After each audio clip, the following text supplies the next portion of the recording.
So the big news this week is that Meta is moving more into subscription models. So of course we know that 98% of Meta's revenue comes through advertising, but this is marking seemingly a change in their strategy and them wanting to generate more from businesses specifically and creators on a subscription basis.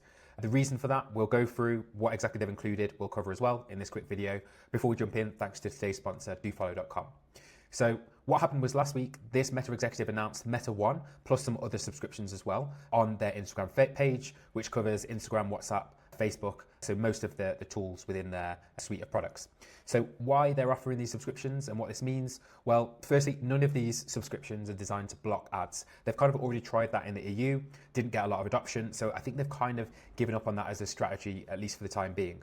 But because Meta is investing so heavily into AI, as we've seen lots of headlines, how much they're paying engineers and acqui-hires, they are needing to, or prioritizing at least, trying to diversify and add incremental revenue from businesses on a subscription-based plan.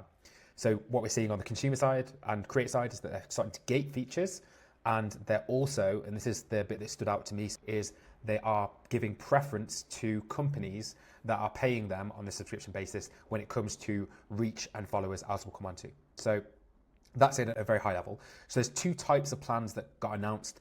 One we're calling Plus, and the other is Meta One. So on the Plus side, this is more of the feature gating that I mentioned. So these probably aren't as important to businesses. So you can see how they've been priced at a consumer level, like $3 a month, $4 a month. Things like extending your stories from 24 hours to 48 hours. So those are the feature gating, and perhaps they're just trying to get people accustomed to paying them for features which up until now we've all become accustomed to getting for free.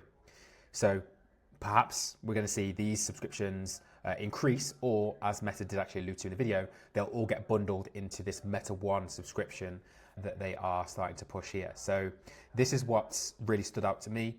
On the Meta One Advanced, so at the premium level, you can see that they've mentioned including things here like getting featured in the feed or priority feed visibility on Facebook, higher search rankings on Instagram and Facebook, making it more prominent that you can be followed from people who are watching your reels.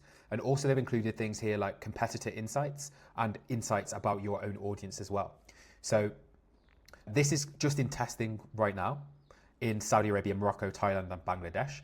But what this says to me is that Meta is prepared now to move away from organic social being pretty much all merit-based and starting to actually move that towards more of a pay-to-play model where if you want maximum visibility on these platforms, it's not just about the quality of your creative, but there is also going to be an element now of how much are you paying Meta, which plan have you chosen?